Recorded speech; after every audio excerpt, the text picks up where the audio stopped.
বন্ধুরা, প্রিয়া পরীক্ষার মধ্যে ফেল করে তারপর সে মোবাইলটা ভাঙতে যায়, তখনই মনে পড়ে যে রাগটা কার উপর উঠাবে। তারপরে সে তার ছোট বোনের কাছে যায়, গিয়ে তার কাছে গিয়ে বলল, তুই সবসময় ফোন চালাস কিন, আজকে তোকে দিব অনেকগুলো মার, এই নে।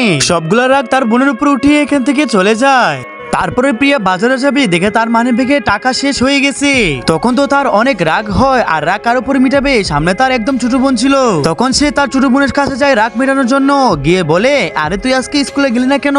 তখন তার ছোট বোনে বলল যে আজকে স্কুল বন্ধ ছিল তাই আমি যাইনি, কিন্তু সে তাকে দুইটা থাপ্পড় দিয়ে এখান থেকে চলে যায়। তারপরে প্রিয়া ফেসবুকে একটা পোস্ট দেখে তার বান্ধবীরা ঘুরতে গেছে, কিন্তু তাকে নিয়ে যায় নাই, তার অনেক রাগ হয়েছে, এখন রাগটা কার উপরে উঠাবে। তারপর তার মাথায় আসলো যে তার দুইটা বোন আছে, বোনদেরকে গিয়ে আজকে রাগ উঠাবে। আরে তোরা সারাদিন এখানে বসে কি করছ, কোনো কাজ কাম নাই নাকি তোদের? এই নিয়ে আজকে তোদেরকে দেখাবো মজা। ছোট বোনরা বললো যে বড় আপুরা কেন ছোট বোনদের এত মারে। বন্ধুরা তোমরা জানলে অবশ্যই কমেন্টে বলবি, আর ভিডিওটি ভালো লাগলে লাইক সাবস্ক্রাইব করবে।